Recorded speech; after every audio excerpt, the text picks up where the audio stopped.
another country was able to claim leadership in formally recognizing what the world already associates most powerful with Jamaica itself, they might take Rastafari from us.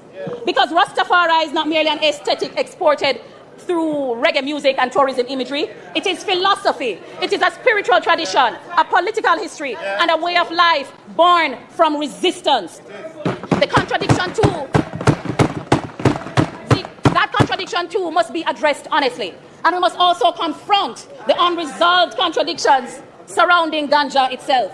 The 2015 amendments to the Dangerous Drugs Act under the PNP administration represented an important step toward reducing the criminalization of ordinary Jamaicans, particularly poor youth, entertainers and Rastafarians, whose lives were permanently damaged by criminal records connected to small quantities of marijuana. That reform mattered.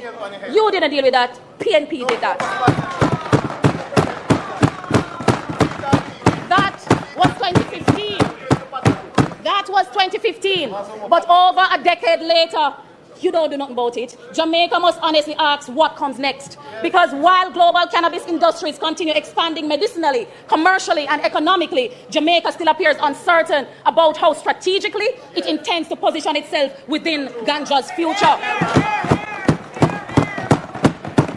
And the worst thing about it is that too often, those now economically positioned to benefit from the emerging ganja industry are not the same communities that endured decades of criminalization and exclusion under the old system. That contradiction too must be confronted honestly.